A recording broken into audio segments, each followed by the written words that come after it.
अस्सलाम वालेकुम, मेरा नाम है डॉक्टर जवाद जहांगीर और आज हम बात करेंगे कि ट्रांसप्लांट की क्या कॉस्ट आती है पाकिस्तान में। ये एक ऐसा क्वेश्चन है जिसके आंसर के लिए हमें थोड़ा डिटेल में जाना पड़ेगा।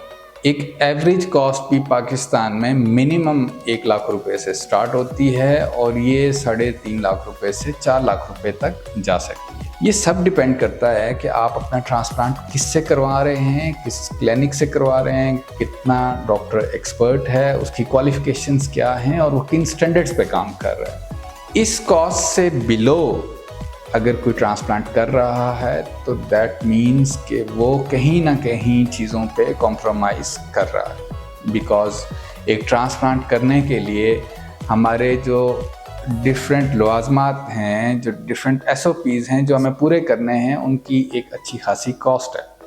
फॉर एग्ज़ाम्पल, ऑपरेशन थिएटर को एक सर्जरी को प्रिपेयर करने के लिए, उसकी स्टरीलाइजेशन मेंटेन करने के लिए, उस ट्रांसप्लांट में डिस्पोजेबल चीज़ें यूज़ करने के लिए आपके स्टाफ का एक्सपीरियंस्ड होना और उनका एक मिनिमम स्टैंडर्ड, ये सारी वो चीज़ें हैं जो ट्रांसप्लांट की कॉस्ट इन चीज़ों पर डिपेंड कर रही होती है। एक रूटीन ट्रांसप्लांट इस कॉस्ट से नीचे करने वाले ज़्यादातर लोग आपको क्वैक्स मिलेंगे, जिनकी ना तो कोई क्वालिफिकेशन है और ना ही वो किसी स्टैंडर्ड पे काम कर रहे हैं।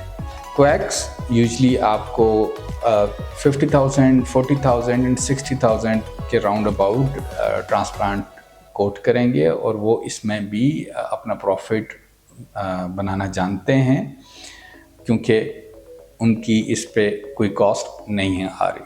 अगर मैं अपने सेंटर की बात करूं, यानी कि JJ एस्थेटिक्स पे हमारी हेयर ट्रांसप्लांट टीम 7 से 8 लोगों पे मुश्तमिल है, जिसमें 2 से 3 डॉक्टर्स होते हैं, असिस्टेंट्स होते हैं और बाकी सपोर्टिंग स्टाफ है।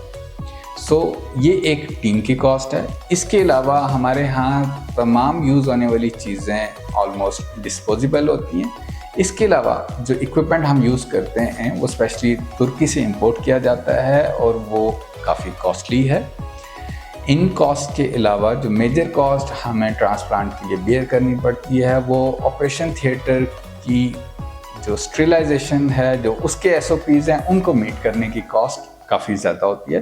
बिकॉज हर ट्रांसप्लांट के लिए हम थिएटर को स्पेशली हर दफ़ा नए सिरे से प्रिपेयर करते हैं, जिसकी एक अच्छी खासी कॉस्ट हमें बेयर करनी होती है। सो अगर मैं अपने सेंटर की बात करूं तो मिनिमम कॉस्ट इन सारी चीज़ों की जो हमें एक ट्रांसप्लांट में बेयर करनी पड़ती है वो मिनिमम भी 90,000 to 1 लाख रुपीज़ है। अगर तो आपका हेयर ट्रांसप्लांट परफॉर्म करने वाला सर्जन एक क्वालिफाइड पर्सन है तो वो अपनी नॉलेज और स्किल्स को मेंटेन करने के लिए एक कॉस्ट खुद पे ऑन एवरी मंथ बेसिस वो स्पेंड कर रहा होता है। हमें खुद को अपडेट रखने के लिए वर्ल्ड वाइड ट्रैवल करना पड़ता है, हमें इंटरनेशनल वर्कशॉप्स अटेंड करनी पड़ती हैं, हमें जो रिसर्च वर्क है उससे ख़ुद को अपडेट रखना पड़ता है, उसमें इन्वॉल्व करना पड़ता है ख़ुद को। सो ये सारी चीज़ें भी हेयर ट्रांसप्लांट की कॉस्ट का हिस्सा है। मैं अपने पेशेंट्स को हमेशा कहता हूँ कि अगर उन्होंने हमारा इंतखाब करना है तो वो क्वालिटी की वजह से हमारा इंतखाब करें, ना कि वो चीप ट्रांसप्लांट्स के लिए हमारे पास तशरीफ़ लाएँ। बिकॉज ये एक कॉस्मेटिक सर्जरी है और इसको आप बजट की वजह से वक्ती डिले भी कर सकते हैं। लेकिन अगर आप एक लो बजट को लेके किसी नॉन प्रोफेशनल बंदे से ये ट्रांसप्लांट करा लेते हैं तो ज़िंदगी भर का रिग्रेट आपसे कभी भी दूर नहीं होगा। बिकॉज़ यहाँ पे बहुत ज़्यादा चांसेस हैं कि उस हेयर ट्रांसप्लांट के बाद आप अपने साथ बहुत सी मौलिक बीमारियाँ लेके जाएं उस सेंटर से, जिसमें हेपेटाइटिस, एड्स और इस तरह की बहुत सी जानलेवा बीमारियां हो सकती हैं। यहाँ मैं ये मेंशन ज़रूर करना चाहूँगा कि पाकिस्तान में बहुत से अच्छे हेयर ट्रांसप्लांट सर्जन्स मुख्तलिफ़ शहरों पे मौजूद हैं जो इंटरनेशनल लेवल पे बहुत अच्छा परफॉर्म कर रहे हैं। इनमें बहुत से सिटीज़ हैं including all major cities of Pakistan.